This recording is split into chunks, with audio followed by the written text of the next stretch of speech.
نحمده ونصلي على رسوله الكريم اما بعد فاعوذ بالله من الشيطان الرجيم بسم الله الرحمن الرحيم رب اشرح لي صدري ويسر لي امري واحلل عقدة من لساني يفقه قولي رب زدني علما اللهم فقهنا في الدين اللهم اني اسالك ايمانا لا يرتد ونعيما لا ينفد ومرافقة محمد صلی اللہ علیہ وسلم فی اعلیٰ جنت الخلد آمین یا رب العالمین۔ انشاءاللہ آج ہم اللہ سبحانہ و تعالیٰ کے اسماء حسنی القوی المتین دیکھیں گے۔ میں جب ان کو دیکھ رہی تھی تو واقعی انسان کے اوپر ایک ایسا رعب پیدا ہوتا ہے اور ایک ایسی خشیت طاری ہوتی ہے کہ جو ہر نام کا اپنا ایک خاصہ ہے نا، کسی نام کے بعد ایک انسان کی کیفیت جو ہے وہ رعب والی ہو جاتی ہے، اللہ تعالیٰ کے رعب اور دبدبے والی ہو جاتی ہے۔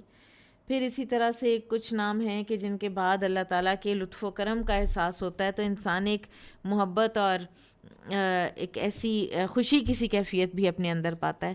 کسی نام سے آپ کو ایک کانفیڈنس آتا ہے اللہ سبحانہ و تعالیٰ کے نام کو سن کر اور اس کے معرفت حاصل کر کے۔ القوی المتین یہ ایسے نام ہیں کہ جن کو پڑھنے کے بعد اور ان کے درست معنی سمجھنے کے بعد اللہ تعالیٰ کا ایسا جلال اور ایسی قوت کی معرفت ہوتی ہے کہ انسان باقاعدہ لرز جاتا ہے، انسان کو کپ کپی طاری ہو جاتی ہے کہ میں کس رب کا بندہ ہوں۔ اور اللہ تعالیٰ کا یہ نام القوی قرآن میں بہت سے مقامات پر آیا ہے۔ مثلا اللہ سبحانہ و تعالیٰ سورہ الشورى آیا 19 میں فرماتے ہیں، اللہ لطیف بعبادہ یرزق من یشاء وہو القوی العزیز۔ اللہ بندوں کے ساتھ لطف و کرم کرنے والا ہے، جس کو چاہتا ہے رزق دیتا ہے، وہ قوی اور عزیز ہے، یعنی قوی طاقتور اور عزیز یعنی غالب ہے۔ آپ دیکھیں کہ اس ایک آیت میں اللہ تعالیٰ کے 3 صفاتی نام آئے ہیں کہ اللہ تعالیٰ اپنے بندوں پر لطف و کرم کرنے والا ہے اور باریک بینی کے ساتھ ان کے حالات کو جانتا ہے، اور اس کی وجہ سے وہ اپنے بندوں کو رزق پہنچاتا ہے۔ وہ باریک بین ہے، اس کو پتہ ہے کس کو کب کیا چیز چاہیے، اور وہ لطف و کرم کرنے والا ہے، لہٰذا وہ اپنے بندوں کو جہاں وہ ہوتے ہیں، اور صرف اپنے بندے نہیں، انسان نہیں، جنات نہیں، صرف اللہ تعالیٰ اپنی ہر مخلوق کو جہاں کہیں وہ ہوتی ہے اس کو رزق پہنچاتا ہے۔ پھر اللہ تعالیٰ کا دوسرا نام جو یہاں آیا ہے وہ ہے القوی، اور تیسرا العزیز۔ یہ دونوں نام جو ہیں یہ اللہ تعالیٰ کی اسٹرینتھ کے بارے میں بتاتے ہیں کہ جیسے اللہ تعالیٰ کی جو یہ اللہ تعالیٰ کی قوت ہے اور یہ اللہ تعالیٰ کا غلبہ ہے ہر چیز پر، کہ جس کی وجہ سے اللہ سبحانہ و تعالیٰ ہر چیز کو رزق پہنچا رہے ہیں۔ ورنہ آپ دیکھیں کہ آپ نے ایک راشن بانٹنا ہو، آپ نے ایک دیگ بانٹنی ہو جو آپ نے پکائی ہو، تو آپ کو اس کے لیے کتنا ایفرٹ کرنا پڑتا ہے، اور پھر آپ ہر بندے کو آپ سیٹسفائی نہیں کر سکتے ہیں۔ اور اللہ تعالیٰ ہر کسی کو، اور رزق جو ہے اس کو بھی سمجھ لیجئے کہ رزق صرف کھانے پینے کو نہیں کہتے، رزق انسان کی ساری قوتیں، اس کی جسمانی قوتیں، اس کی علمی قوتیں، اس کی اتھارٹی، اس کا جو کچھ بھی اللہ تعالیٰ نعمت دیتا ہے وہ دراصل انسان کے لیے رزق ہی ہوتی ہے۔ اور اللہ تعالیٰ قوی ہے، اس لیے اللہ تعالیٰ دینے والا ہے، کیونکہ کوئی بھی اگر کمزور ہوتا ہے نا تو وہ کبھی دینے والا ہو ہی نہیں سکتا، یا اس کے پاس وسائل نہیں ہوتے، یا اس کے پاس اتنا بڑا دل ہی نہیں ہوتا۔ بعض اوقات ہوتے ہیں لوگوں کے پاس کروڑ پتی ہونے کے باوجود ان کے پاس اتنا دل ہی نہیں ہوتا کہ وہ کسی کو کچھ بھی دے سکیں۔ تو اللہ تعالیٰ ایسی قوت والا ہے کہ اس کو کسی کو بھی رزق پہنچاتے ہوئے مشکل نہیں ہوتی، اور یہ اس کی قوت کاملہ ہے۔ چاہے کوئی آج ہم دنیا میں ہم کہتے ہیں نا جن طاقتور ممالک کو ہم نے نام دے رکھا ہے سپر پاور، ہم ان کو سپر پاور کہتے ہیں، لیکن وہی سپر پاور اگر خود کسی مشکل میں گھر جائے تو وہ تو اپنے آپ اپنی مشکل کو بھی نہیں چھڑا سکتی. تو بہرحال جن کو ہم سپر پاورز کہتے ہیں وہ بھی ہر انسان کی، ہر دوسرے کمزور ملک کی نہ تو ضروریات پوری کر سکتے ہیں، نہ ان کا یہ کوئی عزم ہوتا ہے، نہ ان کا ایسا کوئی ارادہ ہوتا ہے. اور پھر آپ دیکھیے کہ ہماری جو قوت کے معیارات ہیں، مثال کے طور پر ہم کہتے ہیں سب سے زیادہ پاورفل جو پاسپورٹ ہے، فار ایگزامپل پار کے سمبلز یہی ہیں نا، پاورفل پاسپورٹ. پھر کسی سرٹن کلب کی ممبرشپ، یہ بھی ہمارا ایک سمبل ہے پار کا.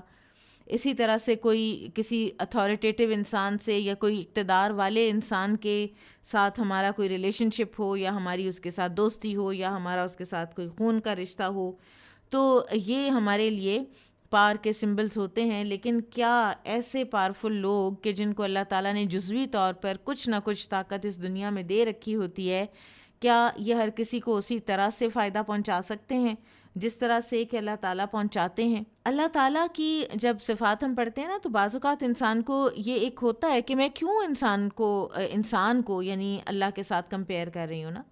تو اس کی بھی ایک وجہ ہے. اس کی وجہ یہ ہے کہ انسان بہت دفعہ اپنے آپ کو بہت زیادہ بڑا سمجھنے لگ جاتا ہے. ذرا سی اس کو کوئی نعمت ملے تو وہ اپنے آپے میں ہی نہیں رہتا، وہ اپنی اتھارٹی کو مس یوز کرنے لگ جاتا ہے، اپنا ویٹ تھرو اراؤنڈ کرتا ہے، لوگوں کو حقیر سمجھتا ہے اور لوگوں سے روکتا ہے بجائے لوگوں کو دینے کے. اور دوسرے یہ کہ جب بھی کسی کو شریک کیا گیا ہے اللہ تعالیٰ کی ذات کے ساتھ یا اللہ تعالیٰ کی صفات میں، تو انہی صفات کی وجہ سے کیا گیا ہے نا. تو یہ جاننا انتہائی ضروری ہے کہ کسی بھی انسان کے پاس اگر کسی لیول کی کوئی اتھارٹی، کوئی قوت ہوتی بھی ہے تو وہ ناقص لیول ہوتی ہے، وہ کامل لیول نہیں ہوتی. پھر اسی طرح سے اللہ تعالیٰ کا ارشاد ہے سورہ المجادلہ آیا 21 میں، کتب اللہ لأغلبن انا ورسلی ان اللہ قوی عزیز، کہ اللہ نے لکھا ہے کہ میں اور میرے پیغمبر ضرور غالب آئیں گے، اللہ قوی اور عزیز ہے. پھر اسی طرح سے اللہ تعالیٰ فرماتے ہیں ان ربک هو القوی العزیز، بے شک تیرا رب قوی اور عزیز ہے. آپ دیکھیں کہ رسولوں کا غلبہ جس طرح سے بھی ہوا وہ اللہ تعالیٰ کی قوت کا مظہر ہے. آپ نوح علیہ السلام کا غلبہ دیکھیے، کس طرح اللہ تعالیٰ نے وہ سارے کا سارا خطہ پانی سے بھرا، آسمان بارش برسا رہا تھا، زمین پانی اگل رہی تھی، ایک ایک موج پہاڑوں جتنی تھی. اور کیا سمجھا تھا نوح علیہ السلام کے ایک بیٹے نے کہ یہ پہاڑ مجھے بچا لے گا؟ اس لیے کہ وہ سمجھتا تھا کہ اس پہاڑ کو تو کوئی نہیں نا یہ بارش ریز کر سکتی، یہ طوفان، یہ سیلاب اس پہاڑ کو تو کچھ نہیں کہہ سکتا نا، یہ تو غرق نہیں ہو سکتا. اور وہ پہاڑ کی چوٹی پہ کھڑا، وہیں پر وہ ڈوب گیا. اور پہاڑ کی وہ قوت اور بڑائی اور ٹھوس ہونا پہاڑ کا اس کے کسی کام نہ آیا. پھر آپ دیکھیے قوم عاد، قوم سمود، ان کے جو رسولوں کا غلبہ ہے وہ کس طرح سے ہوا؟ اللہ تعالیٰ کی قوت کے مظہر سے. ایک اللہ تعالیٰ نے ہوا چلا دی قوم عاد پر، ایسی اس کی آواز تھی اور ایسا اس کا زور تھا کہ سوائے ان کے یعنی گھروں کے کوئی چیز نظر ہی نہ آتی تھی. پھر اسی طرح سمود، پھر اسی طرح سے قوم لوط. آپ دیکھیے کہ کس طرح سے قوم شعیب اللہ تعالیٰ نے ان کو اپنی قوت کے ذریعے سے غلبہ دیا نبیوں کو. اور پھر نبی صلی اللہ علیہ وسلم کا غلبہ جو کہ ایک یونیک غلبہ ہے، فتح مکہ کے دن کا، غزوہ بدر کے دن کا، صلح حدیبیہ کے دن کا، یہ سب کے سب اللہ القوی العزیز کے بغیر نہیں ہو سکتے تھے.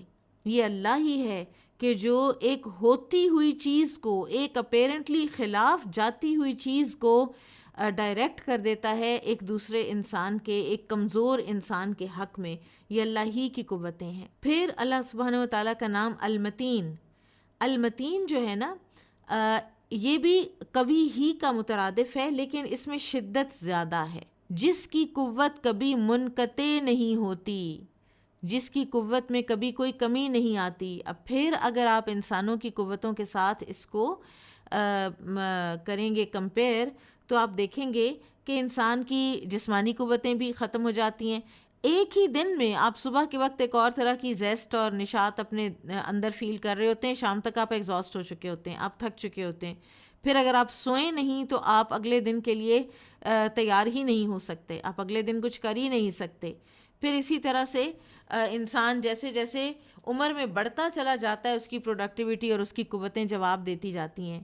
پھر یہ کہ انسان کا علم، انسان کا حافظہ ایک وقت پہ کچھ اور ہوتا ہے، اور ایک جیسے جیسے عمر بڑھتی ہے حافظے میں کمزوری آتی ہے.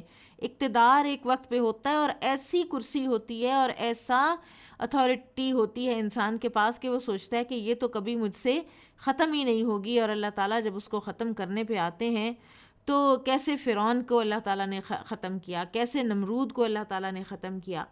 تو المتین وہ کبھی جس کی قوت کبھی منقطع نہیں ہوتی، شدید القوہ. سورہ الذاریات میں اللہ سبحانہ وتعالیٰ فرماتے ہیں ان اللہ هو الرزاق ذو القوۃ المتین، بے شک اللہ رزاق اور مضبوط قوت والا ہے. سبحان اللہ، وہ رزاق ہے. آپ دیکھیں رزاق ہونے کے ساتھ یا رزق پہنچانے کے ساتھ اللہ تعالیٰ کی یہ صفات آ رہی ہیں، القوی اور المتین. ان کا خاص تعلق ہے. ایک کسی آپ دیکھیں کہ فرض کریں آپ اگر کسی گراؤنڈ میں بیٹھے ہو نا، تو وہاں پہ اگر آپ ایک چیونٹی دیکھتے ہیں، کہیں سے ایک لیڈی برڈ آ گئی ہے، کہیں سے ایک اور کوئی بگ آ گیا ہے، کہیں سے ایک کوئی مکھی آ گئی ہے، وہ کوئی کسی چیز کے اوپر بیٹھی ہے، کوئی کسی چیز کے اوپر بیٹھی ہے. اب وہ آپ کو لش گرین گھاس ہی نظر آ رہی ہے، لیکن اس کے اوپر ان کے وہ ذرات ہیں جو ان کی خوراک بننے، اور اللہ تعالیٰ نے ان کو اس وقت وہاں پہنچایا ہے، اور اس لیڈی برڈ کو اور اس چیونٹی کو اور اس مکھی کو ادھر پہنچایا ہے. اور یہ ہیں اللہ تعالیٰ کی قوت کے بے شمار مظاہر میں سے، یہ تو کچھ بھی نہیں ہے. آپ دیکھیں کہ ابھی یہ جو پچھلے 2-3 دن پہلے جو ٹونگا میں والکینو پھٹا ہے، اور وہ والکینو پھٹا ہے غالباً وہ پیسیفک کے اندر ہے، اور پیسیفک کے اندر بہت سے والکینوز ہیں، اوشن کے اندر بہت سے والکینوز ہیں. اور یہ میں آپ کو نا پڑھ کے سناتی ہوں. An underwater volcano erupted this morning near the remote Pacific nation of Tonga. The volcano's eruption registered as 7.4 on the Richter scale, sending plumes of gas and ash at least 12 miles into the atmosphere. 12 میل اوپر تک اس کی Ashes گئی ہیں atmosphere کے اندر. A 4-foot tsunami wave was reported to have hit Tonga's capital, sending people rushing to higher ground. And witnesses said ash had fallen from the sky, making it difficult to breathe. But the extent of injuries and damages is difficult to assess. کیونکہ اب یہ تو پرانی خبر ہے نا، لیکن وہ کافی ان کا وہاں پر کیجویلٹیز ہوئی ہیں. ٹھیک ہے. پھر انہوں نے لکھا a booming sound after the initial eruption was heard as far as New Zealand, nearly 1500 miles away.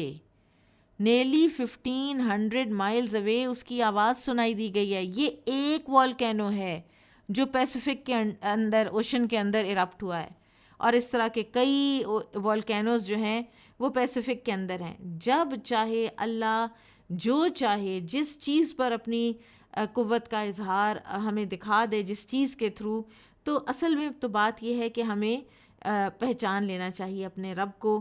یہ ساری جو آیات کونیہ ہیں، یہ آیات کونیہ ہے، یہ والکینو کا پھٹنا اور یہ سارا جو اس کا پروسیس ہوا ہے، 12 میل اوپر تک اس کی ایشز چلے جانا، پھر ایشز کا واپس لوگوں تک گرنا، پھر 1500 میل دور تک آواز کا آنا، سنائی دینا. یہ کس قوی اور متین کی ہے مینیفیسٹیشن؟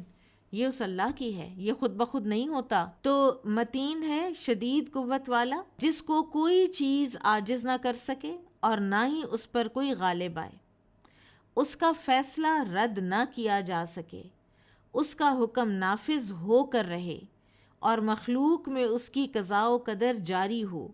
جس کو چاہے عزت دے، جس کو چاہے ذلیل کر دے، جس کی چاہے نصرت کرے اور جس کو چاہے بے یار و مددگار کر دے. ساری قوت اللہ کے لیے ہے. کامیاب و کامران وہی ہو سکتا ہے جس کی مدد اللہ کرے. وہی عزیز ہے جس کو وہ عزت بخشے اور جس کی مدد وہ چھوڑ دے اس کا کوئی بھی نہیں، ذلیل وہی ہے جس کو اللہ ذلیل کرے۔ آپ دیکھیے کہ کس طرح سورہ الفجر میں اللہ سبحانہ و تعالیٰ فرماتے ہیں، ابتدائی وہ جو آیات ہیں ان کو اگر آپ دیکھیے کہ قوم عاد کی کیا بات ہے، التی لم یخلق مثلها فی البلاد، قوم عاد جیسے تو ہم نے دوبارہ شہروں میں پیدا ہی نہیں کیے، ایسے وہ کڑیل اور زبردست قسم کے لوگ تھے۔ پھر اللہ تعالیٰ فرماتے ہیں وَثَمُودَ الَّذِينَ جَابُوا الصَّخْرَ بِالْوَادِ، اور سمود وہ تھے کہ جنہوں نے پہاڑوں کو اور چٹانوں کو کاٹ کاٹ کر گھر بنائے وادیوں میں۔ اور پھر فرعون ذی الاوتاد، میخوں والا، اتھارٹی والا، صلیب چڑھانے والا لوگوں کو، فصب علیہم ربک صوت عذاب ان ربک لبالمرصاد، کہ پھر برسایا تیرے رب نے ان پر عذاب کا کوڑا، بے شک تیرا رب گھات لگائے ہوئے ہے۔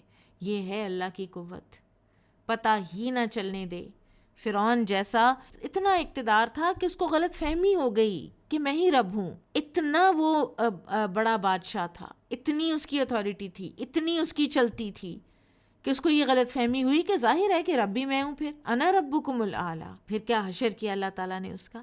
پھر آپ دیکھیے کہ جیسے سورہ الشمس میں آتا ہے کہ اللہ تعالیٰ فرماتے ہیں فَدَمْدَمَ عَلَيْهِمْ رَبُّهُمْ بِذَنبِهِمْ فَسَوَّاهَا وَلَا يَخَافُ عُقْبَاهَا، کہ پھر آیا اللہ تعالیٰ ان کے اوپر، ان یلغار کی اللہ تعالیٰ نے ان کے اوپر ان کے گناہوں کی وجہ سے، اور ان کو برابر کر دیا، ختم کر دیا، ملیا میٹ کر دیا ان کو، اور اللہ تعالیٰ کو کسی انجام کی پرواہ نہیں کہ میں یہ کر رہا ہوں تو کوئی واپسی مجھے کچھ نہ کہہ دے، کوئی واپسی اٹیک بھی کر سکتا ہے انسان، چاہے کوئی جتنا بھی پاورفل ہو، اس کو یہ ہمیشہ خطرہ رہتا ہے۔ آپ دیکھیں کتنے بڑے بڑے لیڈرز ہیں جو اسیسینیٹ ہوئے اپنے باڈی گارڈز کے ہاتھوں، اور اللہ تعالیٰ کو کوئی پرواہ نہیں، ولا یخاف عقباها، وہ کسی قسم کے انجام سے وہ ڈرتا نہیں ہے۔ اللہ سبحانہ وتعالیٰ قرآن میں فرماتے ہیں ان ینصرکم اللہ فلا غالب لکم وان یخذلکم فمن ذا الذی ینصرکم من بعدہ وعلی اللہ فلیتوکل المؤمنون، آل عمران 160۔ اگر اللہ تمہاری مدد کرے تو تم پر کوئی غالب آنے والا نہیں، اور اگر وہ تمہیں بے یار و مددگار چھوڑ دے تو اس کے بعد تمہاری کون مدد کرے گا؟ ایمانداروں کو اللہ پر توکل کرنا چاہیے۔ پھر اسی طرح سے اللہ سبحانہ وتعالیٰ سورہ البقرہ 165 میں فرماتے ہیں وَلَوْ يَرَى الَّذِينَ ظَلَمُوا إِذْ يَرَوْنَ الْعَذَابَ أَنَّ الْقُوَّةَ لِلَّهِ جَمِيعًا وَأَنَّ اللَّهَ شَدِيدُ الْعَذَابِ، سبحان اللہ۔ اور اگر دیکھ لیں وہ لوگ جنہوں نے ظلم کیا وہ منظر جو عذاب کا ہے، تو یہ دیکھتے ہی کہیں گے کہ قوت ساری کی ساری اللہ کے لیے ہے، اور بے شک اللہ تعالیٰ سخت عذاب کرنے والا ہے۔ یہ آیت کس کانٹیکسٹ میں آئی ہے کہ وہ لوگ جو اللہ تعالیٰ کو چھوڑ کر دوسروں کو معبود بناتے ہیں اور پھر ان سے ایسی محبت کرتے ہیں جیسی کہ اللہ سے محبت کرنی چاہیے۔ والذین آمنوا اشد حبا للہ، اور اہل ایمان تو اللہ کی محبت میں سب سے زیادہ شدید ہوتے ہیں، سب سے زیادہ آگے اور سب سے زیادہ سخت ہوتے ہیں۔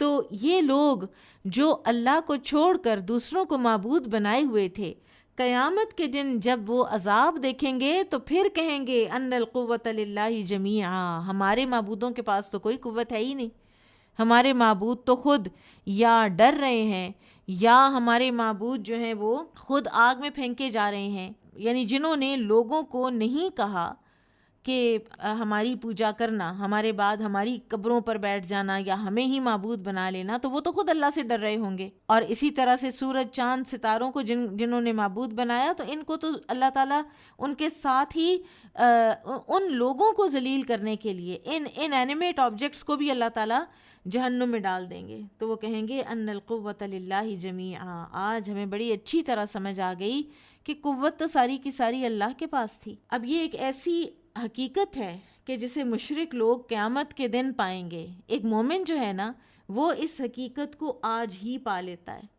وہ آنکھوں دیکھ کر پختہ یقین کریں گے، جبکہ مومن کو آج ہی اس بات کا یقین ہے کہ ساری کی ساری قوت اللہ کی ملکیت ہے۔ اچھا، اب اللہ تعالیٰ کی قوت کے کچھ دلائل دیکھ لیتے ہیں۔ اللہ تعالیٰ کی قوت کے دلائل میں سے ایک واضح دلیل یہ ہے کہ اللہ تعالیٰ نے اپنے انبیاء کرام کی نصرت کی، حمایت کی۔ مثلاً اللہ سبحانہ و تعالیٰ فرماتے ہیں، جیسے ہم نے پیچھے بات کی ہے کہ تمام انبیاء کرام کی جو ایونچوئل فائنل غلبہ ہے وہ کس طرح ہوا ہے، وہ اللہ تعالیٰ کی مدد سے ہوا ہے، وہ قوموں کی تباہی کی شکل میں بھی ہوا ہے۔ مثلاً اللہ تعالیٰ فرماتے ہیں سورہ ہود آیا 66 میں، فَلَمَّا جَاءَ أَمْرُنَا نَجَّيْنَا صَالِحًا وَالَّذِينَ آمَنُوا مَعَهُ بِرَحْمَةٍ مِنَّا وَمِنْ خِزْيِ يَوْمَئِذٍ إِنَّ رَبَّكَ هُوَ الْقَوِيُّ الْعَزِيزُ۔ بس جب ہمارا حکم آیا، ہم نے صالح علیہ السلام اور ان کے ساتھیوں کو جو ان کے ساتھ ایمان لائے تھے اپنی رحمت کے ذریعے نجات دی اور اس دن کی رسوائی سے بچا لیا۔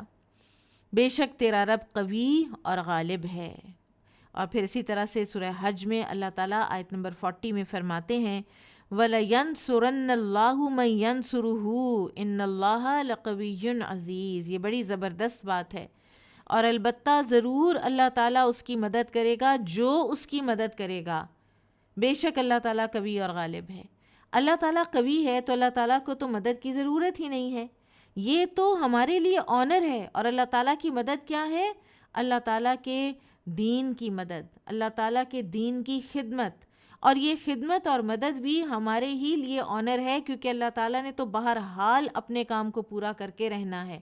وَلَوْ كَرِهَ الْكَافِرُونَ، چاہے کافروں کو کتنا ہی برا کیوں نہ لگے، یہ ہمارے لیے آنر ہے کہ وہ قوی اور عزیز ہستی ہمیں کہہ رہی ہے کہ میرے دین کی مدد کرو۔ پھر اسی طرح سے اللہ تعالیٰ فرماتے ہیں سورۃ الاحزاب آیا 25 میں، وَكَفَى اللَّهُ الْمُؤْمِنِينَ الْقِتَالَ وَكَانَ اللَّهُ قَوِيًّا عَزِيزًا۔ اللہ تعالیٰ جنگ میں مومنوں کو خود ہی کافی ہو گیا، اللہ قوی اور غالب ہے۔ آپ دیکھیں اس دن، یہ غزوہ احزاب کے بارے میں ہے نا یہ جو آیات ہیں، اور اس دن کیا تھا؟ اس دن سارے کا سارا جو حجاز ہے اور وہاں کے سارے قبائل، جو یہ ہسٹری میں پہلی دفعہ ہو رہا تھا کہ کوئی بھی باقی نہیں بچا اور سب کے سب آ گئے، سب کے سب ایک جھنڈے تلے اکٹھے ہو گئے، ابو سفیان کو لیڈر بنا لیا کہ ان کو ختم کرنا ہے، مسلمانوں کو ختم کرنا ہے۔ اور ورنہ یہ سب آپس میں دشمن تھے، ان کی آپس میں بھی جنگیں ہوتی رہتی تھیں، یہ آپس میں کوئی بھائی چارہ نہیں تھا ان لوگوں کا، لیکن مسلمانوں کے خلاف یہ سارے اکٹھے ہو گئے اور وہ سیج بھی ہو گئی۔ اور خود اس کے بارے میں اللہ تعالیٰ گواہی دیتے ہیں کہ مسلمانوں کے حالات کیا ہو گئے تھے اس وقت، کہ وَبَلَغَ الْقُلُوبُ الْحَنَاجِرَ، کہ دل جو ہیں وہ حلق تک پہنچ گئے، اور پھر اللہ تعالیٰ کے بارے میں مختلف گمان آنے لگ گئے۔ اور اس وقت پھر کیا ہوا تھا؟ اللہ تعالیٰ اس قتال میں مومنوں کے لیے کیسے کافی ہوا تھا؟ اللہ تعالیٰ نے اپنا ایک لشکر بھیجا تھا، ہوا چلائی تھی صرف، جس نے ان کے خیموں کے وہ ڈنڈے تک انہوں نے اکھاڑ دیے تھے اور ان کی ہانڈیاں الٹ دیں، اور وہ نکلے وہاں سے، ہیوملیٹ ہو کر وہ نکلے وہاں سے۔ یہ اللہ کرتا ہے، یہ ہوائیں اللہ چلاتا ہے، یہ بارشیں اللہ برساتا ہے، یہ زلزلے اللہ لے کر آتا ہے، سب کچھ اللہ کرتا ہے، اور یہ سب اللہ کی قوت کے مظاہر ہیں۔ اب دیکھیے کہ جب یہ چاند گرہن، سورج گرہن کی جو نماز ہے، اس میں کیا ہے؟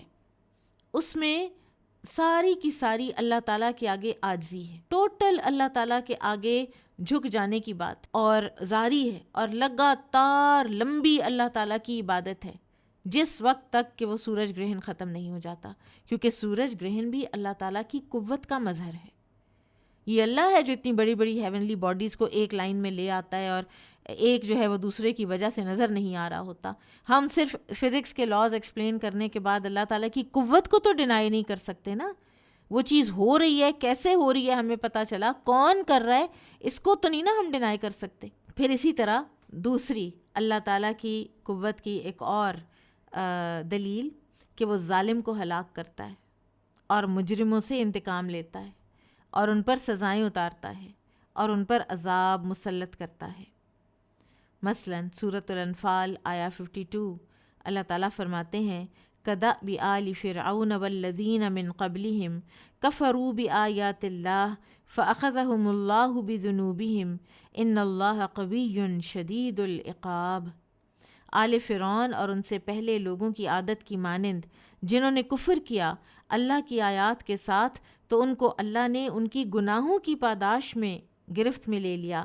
بے شک اللہ تعالیٰ قوی اور غالب ہے۔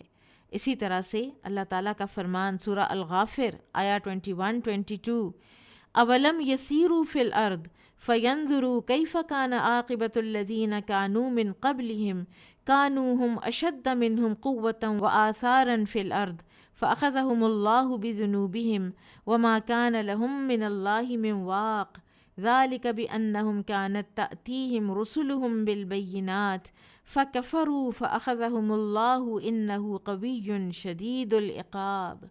سبحان اللہ، ڈر آ جانا چاہیے، کانپ جانا چاہیے، سجدوں میں گر جانا چاہیے کہ یا اللہ ہم نے تو تیری عبادت نہیں کی جیسا کہ حق تھا تیری عبادت کرنے کا، ہم نے تیری قوت کو نہیں پہچانا جیسا کہ حق تھا تیری قوت کو پہچاننے کا۔ ان آیات کا ترجمہ ہے، کیا یہ زمین پر چلتے نہیں کہ یہ ان لوگوں کا انجام دیکھتے جو ان سے پہلے تھے، وہ قوت میں ان سے زیادہ تھے اور زمین میں ان کے اثرات بھی دیر پا تھے، اللہ نے انہیں ان کی گناہوں کی وجہ سے گرفت میں لے لیا تو انہیں کوئی بچانے والا نہ تھا۔ یہ اس وجہ سے ہوا کہ ان کے پاس پیغمبر ظاہر دلائل لائے، انہوں نے ان کا انکار کیا تو اللہ نے انہیں پکڑ لیا، بے شک وہ قوی ہے اور سخت سزا دینے والا ہے۔ پھر اللہ تعالیٰ کی جو قوت ہے اس کا ایک اور جو دلیل ہے، تیسری دلیل، وہ یہ ہے کہ اس نے آسمان اور زمین کو اپنے حکم کے ساتھ تھام رکھا ہے۔ کون ہے جو یہ کر سکتا تھا؟ کون اللہ کے سوا یہ کر سکتا ہے؟ پھر ان دونوں کی حفاظت کرنا، کوئی چیز اس کو تھکاتی نہیں، کوئی چیز اس کو ہرا نہیں سکتی، کوئی چیز اس کو بے بس نہیں کر سکتی۔ آیت الکرسی میں ہم پڑھتے ہیں نا روزانہ، وَلَا يَؤُودُهُ حِفْظُهُمَا وَهُوَ الْعَلِيُّ الْعَظِيمُ، یہ اللہ تعالیٰ کی قوت ہی کا ایک مظہر ہے۔ پھر اسی طرح سے سورہ فاطر میں اللہ تعالیٰ آیا 44 میں فرماتے ہیں، اولم یسیروا فی الارض فینظروا کیف کان عاقبۃ الذین من قبلہم وکانوا اشد منہم قوۃ وما کان اللہ لیعجزہ من شیء فی السماوات ولا فی الارض انہ کان علیما قدیرا۔ کیا یہ زمین میں چلتے نہیں کہ ان لوگوں کا انجام دیکھتے جو ان سے پہلے تھے، جو کہ قوت میں ان سے زیادہ تھے، زمین اور آسمان کی کوئی چیز اسے عاجز نہیں کر سکتی، بے شک وہ جاننے والا، قدرت والا ہے۔ جیسا کہ ابھی ہم نے بات کی قوم نوح کی، قوم عاد کی، قوم سمود کی، کسی کو پہاڑ پہ تکیہ تھا، کسی کا اپنے پہاڑ کی چوٹی پہ چڑھ جانے کا تکیہ تھا، کسی کو ویسے اپنے پہاڑوں کے اندر تراشے ہوئے محلات پہ تکیہ تھا، کسی کو ویسے اپنے کڑیل جوان ہونے پہ تکیہ تھا۔ کیسے اللہ تعالیٰ نے ان کو ختم کیا آن واحد میں۔ پھر اسی طرح سے چوتھی دلیل اللہ تعالیٰ کی قوت کی کہ رزق اس کے ہاتھ میں ہے، جس کو چاہتا ہے وہ رزق دیتا ہے۔ جیسے ابھی ہم نے پیچھے یہ آیت پڑھی بھی ہے، سورہ الشورى آیت نمبر 19 کہ اللہ لطیف بعبادہ یرزق من یشاء وہو القوی العزیز۔ اسی طرح سے سورہ الذاریات کی آیت ہم نے پڑھی، ان اللہ هو الرزاق ذو القوۃ المتین۔ پھر اسی طرح سے سورہ کہف 39، یہ بڑی خوبصورت یہ سورہ بھی ہے، اور اس میں جو اللہ تعالیٰ کے ہمیں معرفت ملتی ہے وہ بھی بہت یونیک، بہت منفرد چیزیں ہیں۔ باغ والوں کا جو قصہ ہے اس میں وہ کہتا ہے باغ والا دوسرے سے، یعنی وہ جو غریب ہمسایہ ہے وہ باغ والے سے کہتا ہے، وَلَوْلَا إِذْ دَخَلْتَ جَنَّتَكَ قُلْتَ مَا شَاءَ اللَّهُ لَا قُوَّةَ إِلَّا بِاللَّهِ، کیوں نہیں جب تو اپنے باغ میں داخل ہوا تو کہتا ماشاء اللہ، نہیں قوت مگر اللہ کے ساتھ۔ یہ پھل، یہ پھول، یہ ہرے بھرے انگور کے باغ، یہ نہریں، یہ کیسے بہہ سکتی ہیں اللہ کی قوت کے بغیر؟ پھر پانچویں دلیل اللہ تعالیٰ کی قوت پر کیا ہے کہ جائے فرار کوئی نہیں اللہ سے، آپ کہیں بھاگ نہیں سکتے۔ کسی نے بھاگنا ہے تو وہ اللہ ہی کی طرف بھاگے گا، لا ملجأ ولا منجأ منک الا الیک۔ اللہ تعالیٰ سے کوئی پناہ گاہ اللہ لینی ہے، کوئی اگر نجات لینی ہے تو وہ اللہ ہی کی طرف لینی ہے، اللہ ہی دے گا۔ وہ بھی گناہ ہو جاتا ہے تو اللہ ہی سے ڈر کر اللہ ہی سے معافی مانگی جاتی ہے اور اللہ ہی کی رحمت کا طلبگار ہوا جاتا ہے۔ سورہ الانفال آیا 59 میں اللہ تعالیٰ فرماتے ہیں، وَلَا يَحْسَبَنَّ الَّذِينَ كَفَرُوا سَبَقُوا إِنَّهُمْ لَا يُعْجِزُونَ، اور ہرگز نہ گمان کریں وہ لوگ جنہوں نے کفر کیا کہ وہ آگے بڑھ جائیں گے، بے شک وہ عاجز نہیں کر سکتے، اللہ کو کون ہرا سکتا ہے۔ پھر اسی طرح سے اللہ تعالیٰ نے جنات کے متعلق کہا، سورہ الجن آیا 12، وَأَنَّا ظَنَنَّا أَن لَّن نُعْجِزَ اللَّهَ فِي الْأَرْضِ وَلَن نُعْجِزَهُ هَرَبًا، اور ہم نے گمان کیا کہ ہرگز نہ ہم اللہ کو عاجز کر سکیں گے، یعنی جنات کو بھی یہ یقین ہو گیا زمین میں، اور ہرگز نہ ہم عاجز کر سکیں گے بھاگ کر۔ پھر سورہ الاحقاف 32 میں اللہ تعالیٰ فرماتے ہیں وَمَن لَا يُجِبْ دَاعِيَ اللَّهِ فَلَيْسَ بِمُعْجِزٍ فِي الْأَرْضِ وَلَيْسَ لَهُ مِن دُونِهِ أَوْلِيَاءُ أُولَٰئِكَ فِي ضَلَالٍ مُّبِينٍ۔ جس نے داعی کی بات کو قبول نہ کیا وہ زمین میں اسے عاجز کرنے والا نہیں، اس کے لیے اس کے سوا کوئی نہیں جو ولی ہو، اور یہ ظاہر گمراہی میں ہے۔ پھر اسی طرح سے سورہ الذاریات میں اللہ تعالیٰ فرماتے ہیں فَفِرُّوا إِلَى اللَّهِ إِنِّي لَكُم مِّنْهُ نَذِيرٌ مُّبِينٌ، اللہ کی طرف دوڑو، اللہ کی طرف دوڑو، اللہ سے دور مت بھاگو، بے شک میں تمہارے لیے ظاہر ڈرانے والا ہوں۔ اور یہ ہے اللہ کی قوت کا ایک بہت بڑا مظہر، ایک بہت بڑا شاہد، کہ ہر کسی کو بھاگنا اسی کی طرف ہے۔ کچھ ملے گا، پناہ ملے گی، رحمت ملے گی، محبت ملے گی، رزق ملے گا، زندگی ملے گی، موت ملے گی، جو ملنا ہے اس سے ملنا ہے۔ پھر چھٹی دلیل اللہ تعالیٰ کی قوت کی کہ وہ جو چاہتا ہے کرتا ہے، ما شاء اللہ کان وما لم یشاء لم یکن، جو وہ چاہتا ہے ہوتا ہے، اور جو نہیں چاہتا وہ نہیں ہوتا۔ وہ چیز وقوع پذیر نہیں ہو سکتی، حرکت میں نہیں آ سکتی جب تک کہ وہ نہ چاہے۔ وہ جو چاہے گا، جب چاہے گا، جتنا چاہے گا ہوگا، جب چاہے گا اس کو روک دے گا۔ اب دیکھیں کہ ہم نے وہ پیسیفک کے والکینو کی بات کی، تو وہ والکینو پہلے کیوں نہیں پھٹا، اس کے ساتھ کے دوسرے کیوں نہیں پھٹے، وہ ایک ہی کیوں پھٹا؟ کیونکہ اللہ نے ایسا ہی چاہا تھا۔ سورہ الاعراف آیت 54 میں اللہ تعالیٰ فرماتے ہیں الا لہ الخلق والامر تبارک اللہ رب العالمین، خبردار خبردار پیدائش اس کی ہے اور حکم بھی اس کا ہے، بابرکت ہے اللہ جو جہانوں کا رب ہے۔ سورہ فاطر آیت نمبر 2 ما یفتح اللہ للناس من رحمہ فلا ممسک لها وما یمسک فلا مرسل له من بعدہ وہو العزیز الحکیم۔ اللہ لوگوں میں سے جس کے لیے رحمت کھولتا ہے اس کو کوئی روکنے والا نہیں، اور جو روک لیتا ہے اسے چھوڑنے والا کوئی نہیں، وہ غالب حکمت والا ہے۔ اور پھر اسی طرح سے اللہ تعالیٰ کا فرمان سورہ یونس آیت 3 یدبر الامر ما من شفیع الا من بعد اذنہ، وہ معاملے کی تدبیر کرتا ہے، نہیں کوئی سفارشی مگر اس کی اجازت کے بعد۔ کس قدر اتھارٹی ہے، جو چاہے جب چاہے کرے، ساری پلاننگ بھی خود کرتا ہے، کوئی اس کی پلاننگ پہ ایفیکٹ نہیں ہو سکتا، وہ کچھ کر دے اس کو کسی بات کا انجام کا ڈر نہیں ہے۔ کیسی مطلق قوت ہے، کیسی کامل قوت۔ اب اس نام کو اتنا سمجھ لینے کے بعد ذرا اپنے آپ کے اوپر غور کریں ہم کہ کیا ہمارے اندر انکساری اور خضوع کی ترغیب پیدا ہوئی یا نہ ہوئی؟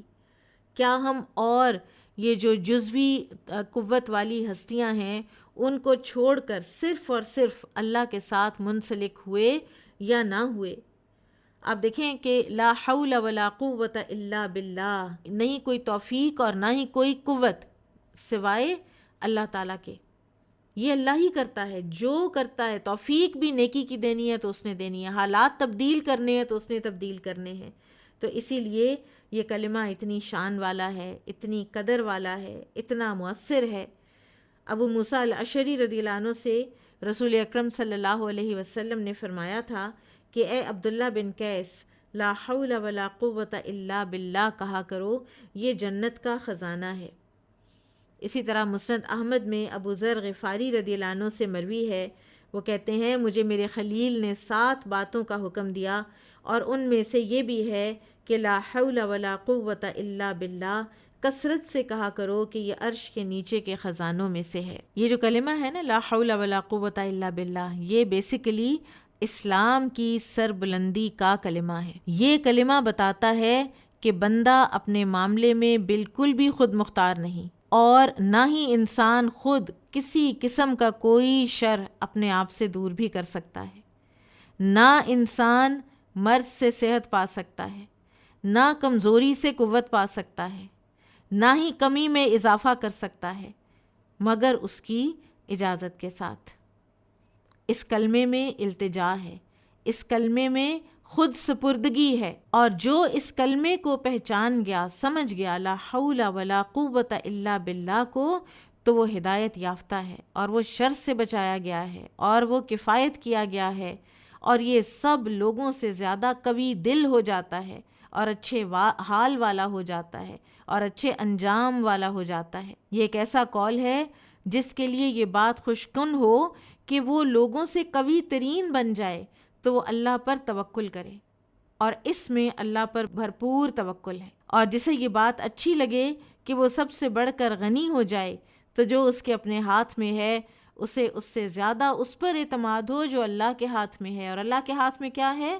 لا حول ولا قوت الا باللہ، ہے ہی سب کچھ اللہ کے ہاتھ میں۔